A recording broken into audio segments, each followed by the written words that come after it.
आशा करता हूं आप सब बहुत अच्छे होंगे। मेरा नाम है सिद्धांत अग्निहोत्री। स्टडी ग्लोस पे आपका बहुत बहुत स्वागत है। आई होप मेरी आवाज़ अब ठीक आ रही होगी। माइक अपडेट कर लिया मैंने।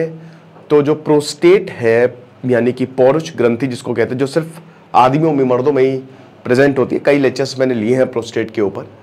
तो अभी आप ये समझिए कि एक रिपोर्ट आई है। रिपोर्ट क्या, एक रिसर्च में ये बताया गया है कि प्रोस्टेट का जो खतरा है वो यंग लोगों में ज्यादा है। प्रोस्टेट कैंसर सबसे कॉमन बीमारी है, लेकिन ये बहुत ही लास्ट में होती है। 60 साल के ऊपर जब आप जाएंगे, आदमियों में ही प्रोस्टेट होता है, ठीक है, और उनको ही होती है।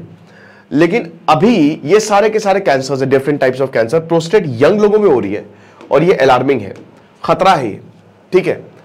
तो इसको बचाना बहुत ज्यादा जरूरी है। अब ऐसा क्यों हो रहा है बात करेंगे, लेकिन प्रोस्टेट जो है वह है क्या, वो 30 ग्राम, मतलब मान के चलिए कि 30 ग्राम के करीब होता है, ठीक है। अखरोट के शेप का होता है। आपकी जो यूरिनरी सिस्टम होता है ना, आपकी पीनस से थोड़ा सा यहां पे होता है वो, ठीक है ना। जस्ट प्रोस्टेट के नीचे यूरेथ्रा शुरू हो जाता है। प्रोस्टेट का काम बेसिकली सबसे इंपॉर्टेंट काम है, जो स्पर्म होता है, स्पर्म, उसमें जो प्रोडक्शन है वो टेस्टिस से होता है स्पर्म का, लेकिन प्रोस्टेट भी उसमें कंट्रीब्यूट करता है। 20 से 30% जो सेमिनल फ्लूइड है वो यहां से ही प्रोड्यूस होता है ना। और यहां से पेशाब की ग्रंथि भी जाती है। अब क्या होता है कि अगर मान लीजिए कि प्रोस्टेट चौड़ा होगा तो पेशाब की ग्रंथि जो है वो पतली होती जाएगी, जिसकी वजह से आप अक्सर देखते होंगे जिनको प्रोस्टेट की प्रॉब्लम्स होती है लेटर एज में, उनको टॉयलेट करने में बहुत ज्यादा दिक्कत आती है। लेकिन बहुत अर्ली एज में भी होता है। अगर आपको टॉयलेट करने में प्रॉब्लम आ रही है, कई बार ऐसा होता है कि जलन, या हमेशा हमको रात में टॉयलेट करने जाना है, लेकिन ये वैसी टॉयलेट नहीं है, पानी पियोगे तो जाओगे ही जाओगे। कई लोग इस बार में कंफ्यूज कर लेते हैं। लेकिन कई बार देखते बूंद बूंद टपक रही है या पूरी तरीके से टॉयलेट हुई नहीं है, तो कहीं ना कहीं प्रोस्टेट की प्रॉब्लम हो सकती है ना। चेक कराने में कोई हर्ज नहीं है। तो इसीलिए बहुत इंपॉर्टेंट है। This is the most common type of cancer, prostate cancer, जिसके सर्वाइवल रेट कम होते हैं। तो अभी ये यंग लोगों में हो रही है, तो बात करेंगे। लेकिन उससे पहले दोस्तों, हमारा जो चाणक्य नीति का कोर्स है, बता दूं कि अगर आपको लगता है कि ये सारे content, dark psychology, relationship management, flow state, ये सब चाणक्य नीति में बताया है, तो अगर आपको लगता है कि कंटेंट आपको हेल्प कर सकते हैं तो आप इसको अवेल कर सकते हैं। 300 रुपए का कोर्स है। 2 दिन हमने कूपन कोड और एक्सटेंड कर दिया है, वरना फिर 1000 का हो जाएगा। हमारे ऐप को डाउनलोड करें, वेबसाइट विजिट करें, तो डिस्क्रिप्शन में लिंक भी दिया है। तो सबसे पहली बात यह है कि जो प्रोस्टेट कैंसर है उसमें अपवर्ड ट्रेंड हमको देखने को मिला है।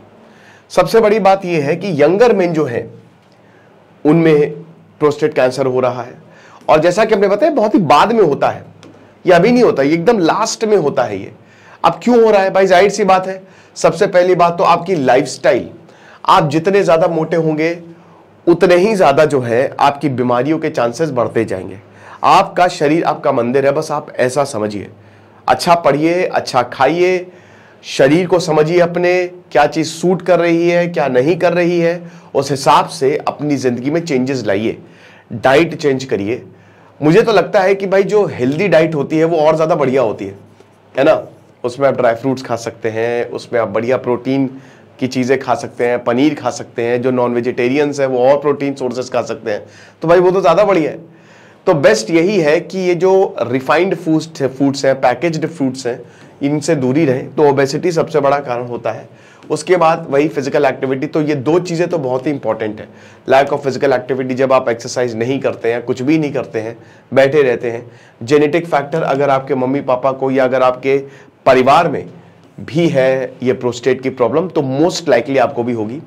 ह्यूमन पैपिलोमा वायरस, ये एक ऐसा वायरस है जो सर्टेन टाइप्स ऑफ कैंसर दे ही देता है। इसकी वैक्सीन लगवा के रखिए, ठीक है ना। तो एचपीवी अगर आपके अंदर गया तो भी काफी ज्यादा चांसेस है कि प्रोस्टेट कैंसर आपको हो सकता है। देन उसके बाद भाई कैंसर कॉजिंग एजेंट्स तो ही है ना। सिगरेट हो गया, अल्कोहल हो गया, भयानक धूप हो गई, बहुत सारे ऐसे कार्सिनोजिक, प्रोनाउंस नहीं कर पाता हूं, कैंसर कॉजिंग, ठीक है ना। तो उसमें क्या है, कैंसर खाली आपके डीएनए में ही चेंज होना है, जेनेटिक चेंज की वजह से सेल ग्रोथ होने लगती है। तो इसीलिए इन चीजों से दूर रहना चाहिए हमको। अमेरिका में बता रहे हैं कि 10% जो प्रोस्टेट कैंसर है वो 55 साल के अंदर हो रहे हैं। तो अर्ली ऑनसेट हमको देखने को मिल रहा है। हालांकि इस पर रिसर्च हो रही है, अभी भी हम अपनी बॉडी को पूरा समझे नहीं है। जैसे हम यूनिवर्स को खाली 10% से कम ही समझे, अपनी बॉडी को भी हम 10% से कम समझे। इस पर लगातार रिसर्च होती है, इसके लिए नोबेल प्राइज भी मिलता है। तो अभी रिसर्च हो रही है। तो वही है कि ओल्डर एजेस में जो होते हैं, जो बाद में होते हैं, जो अर्ली ऑनसेट होता है ना प्रोस्टेट कैंसर का, जो 25 साल 30 साल 35 साल में जिनको प्रॉब्लम हो जाती है प्रोस्टेट की, वो बिल्कुल अलग है।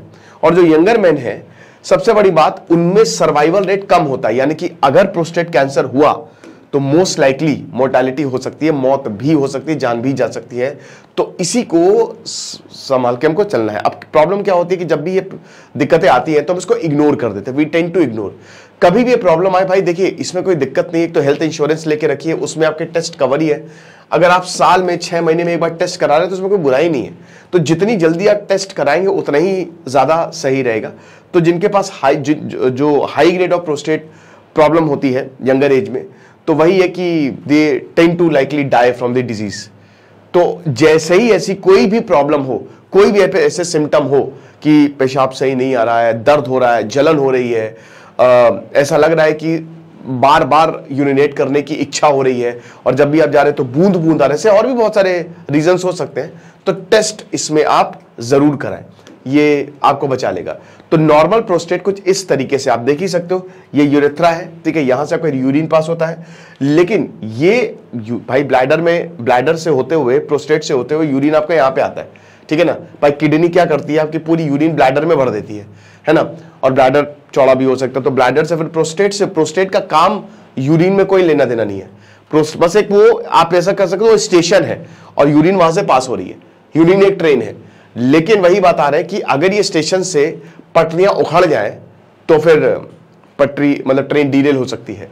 तो वही बता रहे हैं कि यहां अगर ये अगर आपका प्रोस्टेट चौड़ा होगा तो ये देख सकते हैं, नॉर्मल तो यूरेथ्रा इस तरीके का है, तो ये यूरेथ्रा कंप्रेस्ड हो जाएगा, ठीक है ना। तो अब इसकी वजह से क्या होता है ना कि यूरिन पास होने में प्रॉब्लम होती है। और ये आप देख सकते हो, ये देखिए हल्का सा एक सेल यहां पे आएगा, मतलब ग्रोथ ऑफ सेल, और फिर ये इस तरीके का कैंसर की वजह से भी जो है क्या होता है कि आपकी जो ग्रंथि है, भाई जाहिर सी बात है, अगर यहां पे कैंसर होगा तो इसको पुश करेगा ना यहां पे, तो अगेन ये ग्रंथि जो है वो पतली हो जाती है। तो इसकी वजह से ये आप देख सकते हो, इसमें बहुत अच्छे से बताया, ये देखिए इस तरीके से कैंसर जो है वो ओरिजिनेट होता है। शुरुआत में तो दिक्कत नहीं करता, लेकिन जैसे जैसे बड़ा होता है वैसे वैसे ये प्रॉब्लम क्रिएट करने लगता है, और आपको पता भी चलने लगता है। इसके बहुत सारे सिम्टम्स हैं।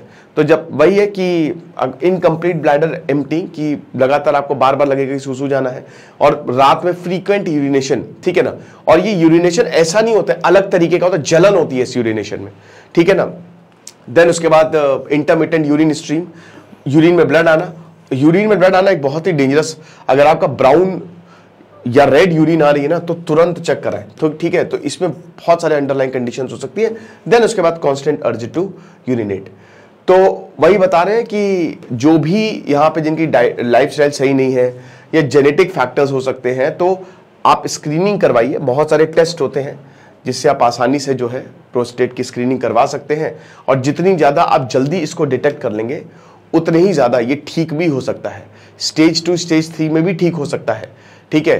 प्रोस्टेट कैंसर ठीक हो जाता है, बहुत ही कॉमन कैंसर होते हैं लेकिन ठीक हो जाते हैं। लेकिन अगर ऐसा आप नहीं करेंगे तो फिर प्रॉब्लम हो सकती है। तो लाइफस्टाइल चेंजेस आप करिए, जो भी बुरी चीज़ें हैं उनको हटा दीजिए, सेडेंटरी लाइफस्टाइल को बंद कर दीजिए, थोड़ा बहुत अपने पैरों को चढ़ाएं, और उसके बाद ये चलिए मैं सब आपको बता ही चुका हूँ। हेल्दी हैबिट्स, डाइटरी चेंज, अपनी लाइफस्टाइल फिक्स करेंगे तो चीज़ें बेटर हो जाएंगी।